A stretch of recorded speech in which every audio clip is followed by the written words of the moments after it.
heureux, Disneyland Paris est très heureux d'ouvrir comme je disais hier à la presse, on ouvre nos placards, on ouvre nos greniers et nos livres d'histoire, nos livres de photos pour justement permettre à tous nos visiteurs de... Paris fête son patrimoine, lui, dans Paris.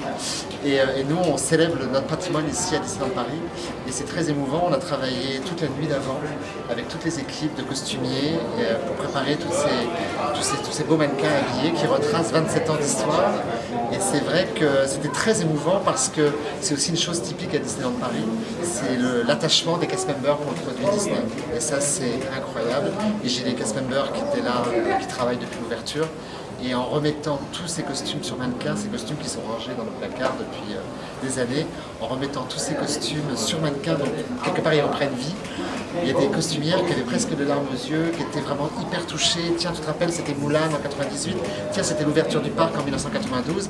Moi, je suis là depuis 1988, donc j'étais là quand Disney était un champ de... Il y avait un champ de blé, il y avait un panneau marqué château, un panneau marqué Frontierland. Donc j'ai toute cette histoire en fait dans la tête.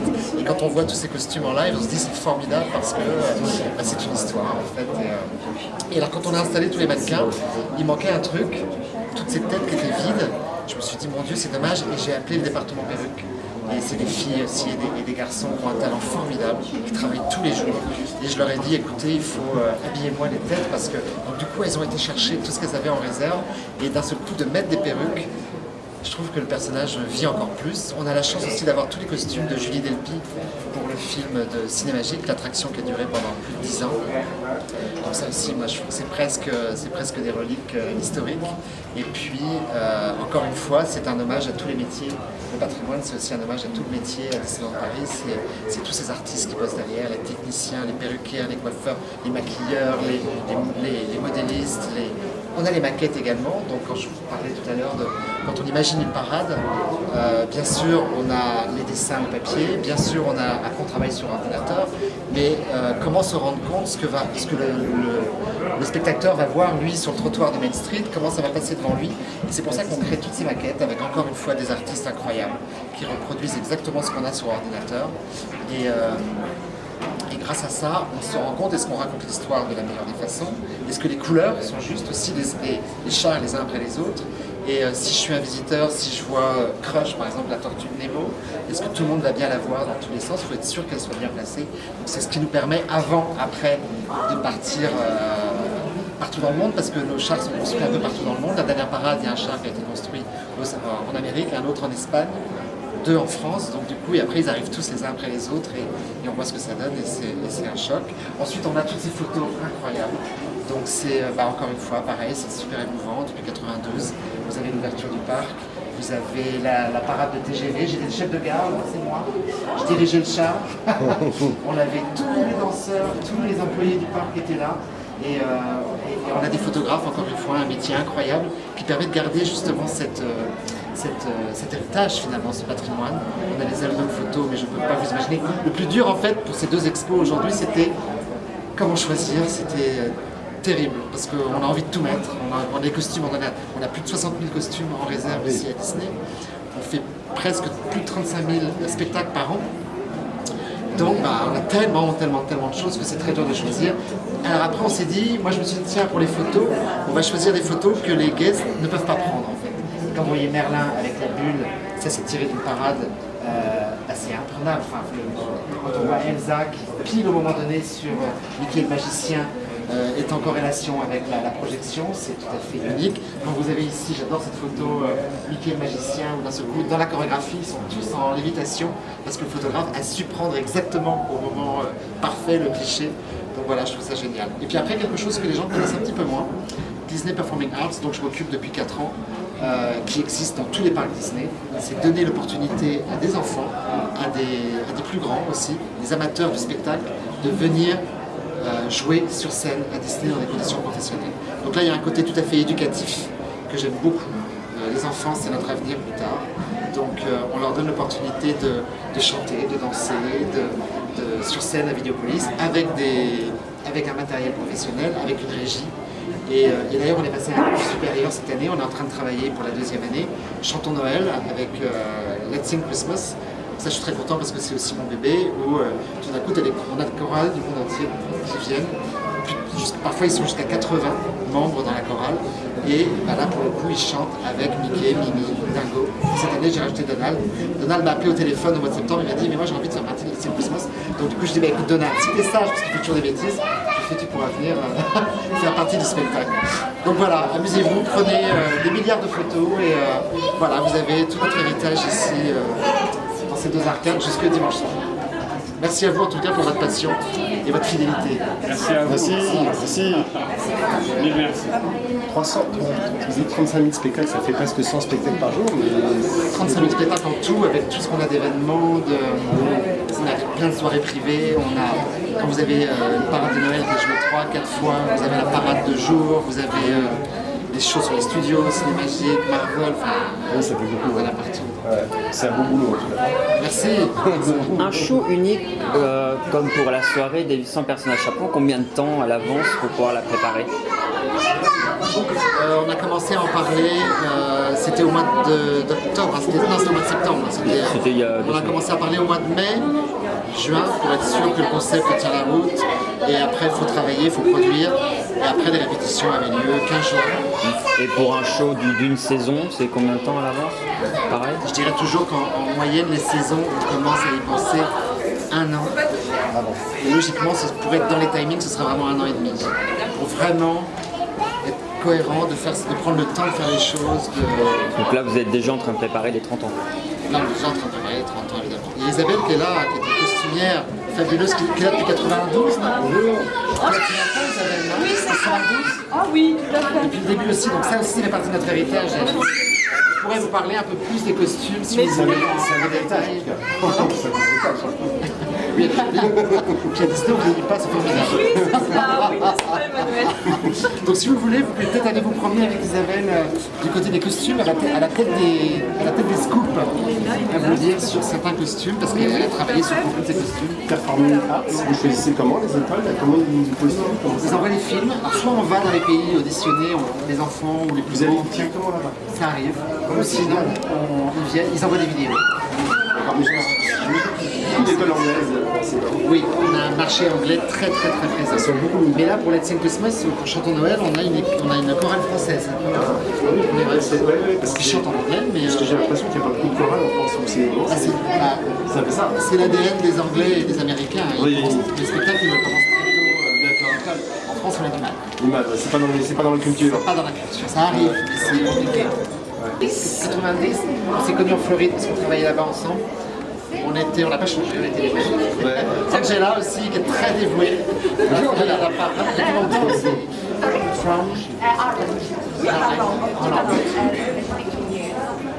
C'est bon aussi, donc on est vraiment des fidèles. Si vous avez des questions à poser pour les Disney Performing Arts, c'est vraiment les deux personnes. Donc là, vous avez 27 ans d'histoire de costumes. Et on a des choses tout à fait uniques. Ça retrace depuis l'ouverture jusqu'à nos jours, jusqu'à aujourd'hui. Avec le costume notamment, un costume du... Ah non, ça c'est pas celui de cette année, mais enfin on est dans cet esprit pour le Roi Lion, bien sûr, le spectacle du Roi Lion. Là, ce sont des costumes qui appartenaient au spectacle du Lucky Nugget dans Frontierland, cette jolie scène de saloon avec une très jolie scène, un beau rideau rouge. Et ce sont les costumes de Miss Lee, la principale du spectacle. Là, c'est 1992, c'est vraiment le 92, voilà. C'est magique aussi, le show à Fantasy Festival Stage, le tableau de la Belle au Bois d'Armor, Fantasyland. C'était le costume des ladies et des lords qui était donc donné, c'est un spectacle qui était donné sur la scène du château avec des danseurs, danseuses, des performeurs. Il y avait 5 spectacles par jour si je me souviens bien, Emmanuel. On est allé jusqu'à 10 spectacles par jour, c'est magique, pardon. Voilà. Parce qu'il y avait 2 équipes à l'époque. Donc ce sont bien sûr des costumes d'inspiration médiévale, donc dans des velours frappés, avec donc une impression or dessus. On a ces calendrés, donc c'est vraiment à l'ancienne, ce sont les techniques typiques médiévales de l'époque. Avec de la fausse fourrure bien sûr, qui ornemente les manches. Vous avez le hennin, qui est donc un chapeau typiquement médiéval de l'époque. Bien sûr, tous les costumes sont inspirés de costumes existants à cette époque-là. recherches iconographiques qui sont faites à chaque fois pour la construction d'un costume. Vous avez le costume de Mulan également. Je ne sais plus quel était le nom du personnage, Emmanuel. Ça, c'est l'empereur. L'empereur, voilà. L'empereur en 1998 à Vidéopolis. Avec des masques peints à la main par des artistes. On a bien sûr de la soie, un très très gros élément brodé avec un fil d'or dans différentes tonalités. Comme tu as dit, un costume de C'est magique, le costume de Belle bien sûr. Donc ça c'était le final du show La Belle et la Bête à Vidéopolis Voilà. en 93. Donc c'est basé sur le costume classique de Belle, mais on l'a sublimé avec des milliers de paillettes et des bijoux. Voilà, tout à fait. On a également des bijoux Swarovski, des choses qui étincellent vraiment, qui réagissent vraiment à la lumière. Vous avez là-bas, alors ça c'est une exclusivité parce c'était les 3 costumes de Mademoiselle Julie Delpy dans Cinémagique. Donc l'attraction a ouvert en 2002 au Walt Disney Studios et l'attraction a fermé il y a 2-3 ans, donc ça a quand même été 15 ans de... C'était comme une attraction, hein. C'était une aventure incroyable dans le monde du cinéma et elle traversait différents univers. On a évidemment l'univers un peu Charleston, le film noir et blanc, donc c'est pour ça que les costumes sont vraiment dans les gris pour réagir à la pellicule. Et ensuite, à la fin, il y avait ce final incroyable au Pays d'Oz, un petit hommage au film de 1929, je crois, ou 30, avec Judy Garland, le magicien d'Oz, où là, elle est en princesse. Donc ça, c'est vraiment tout à fait spécial. Il n'y a eu qu'un costume pour chaque scène, et on les a gardés. Et ça aussi, c'est le patrimoine de Disney. Il y a une chose très importante que je vais noter ici, une chose très rare, c'est les poupées de It's a Small World, l'attraction. Donc vous avez la lune et le soleil. Tout à fait, oui. Et ce qui est très important aussi pour It's a Small World, ce qu'on oublie souvent, c'est qu'on a des artistes incroyables qui travaillent pour... on pense que l'attraction a été créée en 92 et puis les poupées sont là et puis voilà. Et en fait non, il y a beaucoup d'humidité dans l'attraction puisque vous êtes sur une rivière, ça se salit très vite. On croit que les perruques peuvent rester longtemps, donc il faut tout changer et toutes les nuits. Ça c'est incroyable, toutes les nuits il y a des équipes de perruquiers, de costumiers, costumières, perruquières qui changent des costumes, qui les travaillent, qui les réparent. Ça part en atelier et c'est un travail colossal. Vous voyez tous les bijoux. Là encore il n'y a pas de perruque, mais vous avez des grosses perruques de laine, beaucoup de laine qu'il faut vraiment travailler, des vraies perruques. Et c'est encore un hommage à tous ces métiers incroyables à Disneyland Paris. Vous avez également, je pense à Pirates des Caraïbes, même chose, c'est des animatroniques, donc c'est très compliqué, une technique très compliquée. Il faut changer les costumes, il faut changer les perruques. Tous les soirs, on a vraiment des équipes nocturnes. Dès que le parc se ferme, ils rentrent dans l'attraction, donc ils disent toujours, leurs témoignages sont assez émouvants parce qu'ils ont l'impression d'être dans que ces fantômes revivent la nuit et ils les habillent, ils les changent, ils les coiffent. Donc c'est un métier encore totalement unique. On voit ça nulle part ailleurs, donc des éléments très importants. Puis après vous avez des coiffes, des choses un peu pour des événements spéciaux. Et ça c'est les premiers dessins, 89, 90, quand le parc, quand on décidait tiens quel spectacle on va faire.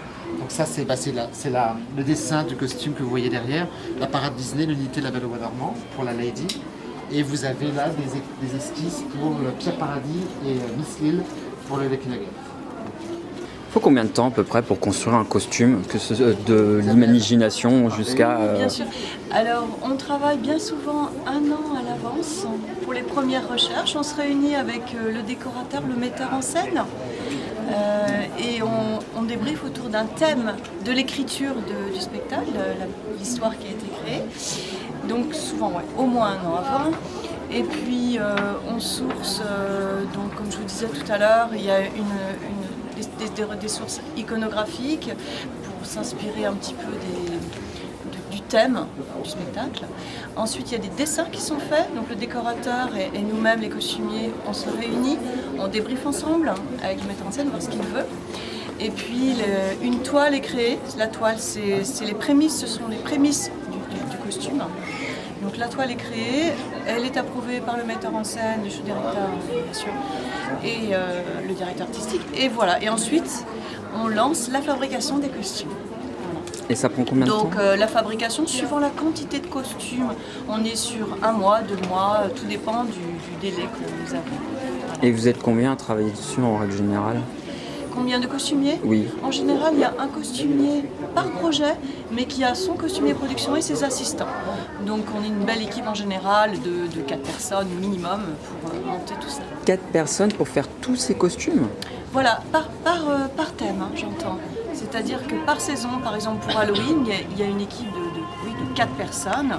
Et ensuite, derrière, il y a un atelier, l'atelier couture, bien sûr, où il y a là 40 petites mains qui, bien sûr, travaillent à l'élaboration du costume. On a la chance d'être Saint-Paris d'avoir une équipe de 40 Voilà. permanents, en fait, qui travaillent, ça, Voilà, c'est 40 énorme. couturiers permanents, bien sûr. Ça, c'est énorme. Voilà. Parfois, vous avez, par exemple, pour Jungle Book Jive, notre équipe est partie en Inde, au Rajasthan, pendant 15 jours pour s'imprégner des couleurs. Ils ont acheté beaucoup de tissus là-bas, pour regarder comment les gens s'habillent là-bas, pour être au plus près de la tradition indienne, justement. Et c'est ce qui se ressent quand on voit le spectacle. On a beaucoup d'Indiens qui sont venus. On a eu l'ambassadeur d'Inde qui est venu la semaine dernière et il était émerveillé parce qu'il a dit mais c'est tellement fidèle à ce qui se passe là-bas. Donc c'est le but. C'est pas de nous réinventer les choses finalement. On va les disneyiser un petit peu, mais on va vraiment s'inspirer. Pareil pour l'Afrique, pour le Royaume. Pareil pour tous ces pays où on doit aller explorer pour créer et inventer. Les tissus, vous les prenez, chez un marchand, par exemple sur Paris ou autre, ou vous travaillez avec un fabricant C'est spécifique? variable, c'est une bonne question. En fait, on a bien sûr des fournisseurs français, européens.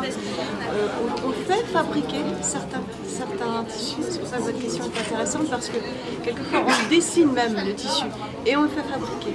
Donc on le fait imprimer en France, ou on le fait tisser, mais en France et en Europe. On est très friand de notre savoir-faire français et européen.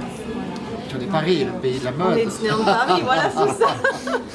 Tout à fait. D'ailleurs, pour certains événements, on a aussi travaillé en partenariat avec des créateurs. Oui, des créateurs. Sur certains thèmes uniques, bien sûr. Tout à fait. Et nos brodeurs sont français également. Voilà. On fait travailler beaucoup de maisons, même très anciennes, sur la place de Paris. C'est notre fierté. Il faut le dire. Par exemple, là, vous avez le tutu qui tourne, là, qui est en rotation. Il a été créé exclusivement pour une soirée, la soirée de Noël. Voilà, je l'avais dessiné pour c'est toi, Noël. Oui, c'était moi. Oui. Dessert d'hôtel. Ça a servi qu'une fois. Une sublime danseuse sur pointe Oui, qui était. c'était une danseuse professionnelle, bien sûr, qui a travaillé à l'opéra, qui le portait. Ça a été porté qu'une fois. Mademoiselle Étincelle. Ouais. Et elle avait Monsieur Lumière avec. Ouais. Il n'est pas là, mais il existe. Vous, pour une personne, enfin un performeur, vous créez combien de costumes? Vous en avez sûrement en réserve en cas qu'il y en a un qui a un problème. Chaque personnage a son costume, bien sûr. Il lui est attribué. Mais si vous avez, par exemple, si vous avez une parade ou un gros spectacle, il peut y avoir 3 pièces pour un danseur et c'est 3 costumes parce qu'il va le porter. S'il travaille le lundi, le mardi, il va partir au nettoyage. Le mardi, il utilise le deuxième. On en garde toujours un qui n'est pas utilisé. Au cas où il y a un accident, une déchirure, ça existe. Quand on fait 4-5 shows par jour, il faut être prêt à tout ça en fait. On a eu aussi, vous avez aussi les costumes de la forêt d'enchantement derrière. Ouais. Ça, c'est un projet qui avait eu lieu en 2017. 2015. Ça a joué 2 ans. Ça a joué 2 ans. C'était 2015. Alors ça a été un projet. Donc, j'ai dessiné ces costumes et c'était un projet. Il passe à la derrière. Et c'était très passionnant. Franchement, c'était un projet très chouette parce que j'ai travaillé étroitement avec le décorateur et sur le thème en fait de la forêt, et comme j'aime beaucoup la nature, c'était mon élément. Et il y a eu une recherche de tissus très intéressante à faire. Justement, on a créé des tissus exprès pour ça. Le col de la principale qui s'appelle Enchantella, la maîtresse de la forêt, la reine de l'automne. Le col a été spécialement brodé. Je voulais l'effet mousse, la mousse qu'il y a sur les arbres. Et je l'ai obtenu après de moultes essais, avec ce brodeur français qui est près de Lyon. Voilà, c'est une petite anecdote que j'aime bien raconter. En bas du manteau, on a aussi une patine qui évoque la mousse dans les forêts, tous ces tapis de lichen qu'il y a dans les forêts. Voilà. Donc, là. À côté, c'est Lucie, donc elle était plus d'inspiration. Donc il y avait l'inspiration végane et l'inspiration animale. Et elle, c'était une libellule. Donc Donc, ça fait penser donc à l'abdomen de la libellule. Ça, c'est une partie ce qu'on appelle la sublimation de tissu. C'est un procédé d'impression qu'on peut faire sur un tissu polyester. Et l'application, c'est un tissu que j'ai trouvé à Lyon, chez une maison française, pour faire l'abdomen. Là, je vois les costumes de pirates et princesses derrière. Quelle a été votre inspiration, surtout côté pirate? Parce que terme de couleur assez flashy, c'est pas banal pour... Je ne suis pas la designer de ces costumes-là, mais connaissant ma collègue, elle a bien sûr répondu à la demande qui était effectivement plutôt partir dans des couleurs très très flash. C'était la demande artistique pour ce spectacle. Pas une construction historique, c'est En fait, on a les Pirates des Caraïbes qui existent, on a les parades, donc on voulait sortir un peu de ce qu'on avait déjà fait, on voulait sortir un peu des sentiers battus, et la demande du show directeur c'était, allez, on propose une autre version de Pirates. On savait qu'en plus l'année d'après ça allait jouer l'hiver, donc l'hiver on sait bien que le ciel est gris, il y a moins de soleil, le ciel est moins bleu, donc du coup on voyait cette parade arriver, on se prenait tous ces flashs dans la figure, et je pense que ça marchait plutôt bien. Les chars pareil ont été redesignés, reconçus, très colorés, pour justement amener tout ce soleil qu'on n'a peut-être pas l'hiver. C'est ça qui a fait C'est l'originalité, magique en fait. la saison qui était là. C'était coloré, très musical, très entraînant. Les Pirates des Caraïbes, c'était pareil. C'est les pirates aussi, c'était bien. Oui, c'est l'originalité, c'est la touche Disneyland Paris en fait sur ce thème. Et je pense aussi le changement fait bien. Ça apporte une œuvre. Bien sûr, il faut donner de nouvelles émotions, de nouvelles énergies. C'est notre challenge d'ailleurs. L'avantage de nos métiers, c'est d'aller toujours plus loin, de chercher ce qu'on n'a pas encore fait. C'est pas toujours évident, il faut le dire, mais c'est notre passion justement de chercher tout le temps de nouvelles idées, de nouvelles... Voilà. En tout cas, c'est super ce que vous faites là. Bravo. Merci à vous. Merci bien. On tenait à vous le dire. Merci pour votre attention. Merci.